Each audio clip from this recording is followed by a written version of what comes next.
Gold and Blue Dude here with you again. If you haven't already, go ahead and hit that like and subscribe button. I make videos every single day. Sometimes multiple videos depending on how active the day is or what kind of mood I'm in. And I make videos about all of college football, not just West Virginia. So, if you don't like this video, maybe you'll like one of my other videos. So, you know what? I've been thinking, conference by conference, they've been releasing their schedule plans for the 2020 college football season. So, the Big Ten decides to go to conference only. Maybe 10 games, 11, 12, I don't know yet. The Pac-12 follows suit. Conference only games. 10, 11, 12, don't know. The ACC brightened my day yesterday. They announced that they were going to have one big conference, no divisions. Notre Dame is part of the conference just for this year, so they're eligible for the ACC title.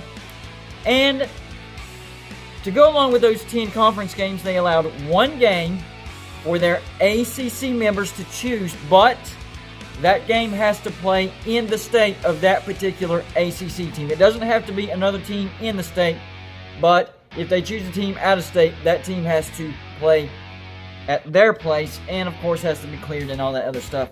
And I've already talked about the possibility of a backyard brawl, open dates matchup, and the way the ACC works it, it could happen. Anyways, so that was the ACC yesterday. Then today, the SEC comes out and says they're going to do conference only, 10 games, conference only.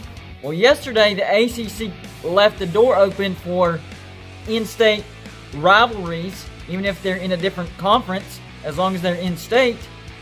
But then today, the SEC shut that down. Say, nope, we're doing conference only. So those long-standing rivalries, some of them have been played over 100 years in a row, some of them 90, 80, stuff like that. The SEC has changed history in some of these rivalries. So, last man standing, as usual, is the Big 12. So I was thinking, you know, since the ACC brought Notre Dame as an independent, and there's a few other independents out there that might not have a football season if they don't become a part of the conference, why doesn't the Big 12 bring in number one, BYU? BYU. They're independent. They're close to the core. A little farther away from West Virginia, but they're close to the core of the Big 12. It would make sense just for this year, just like Notre Dame, and BYU would have a football season. And then I thought about New Mexico, Army, Liberty. Which one of those three could we also bring in and make it an actual Big 12? Well, actually, to be honest with you, it would be New Mexico, because they would be closer to the core. Once again, it would be farther from West Virginia, but New Mexico would be closer to the core. It wouldn't really help the conference, but it would create 12 teams, and it would be a true Big 12. So I think the Big 12, is that going to happen? Probably not. But I think it's a good idea, especially with all the craziness going around, the inconsistent scheduling.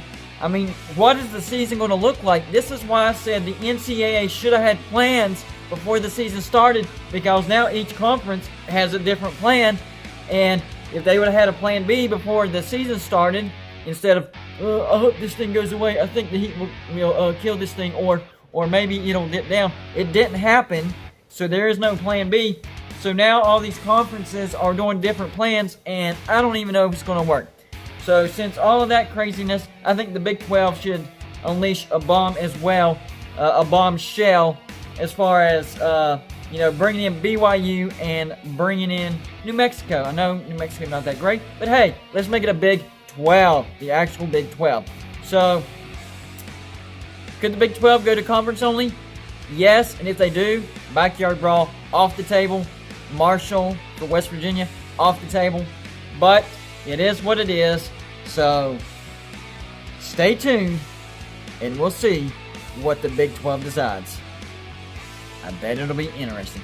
That's all I got for you today. Like and subscribe if you haven't already, and I'll see you on my next show.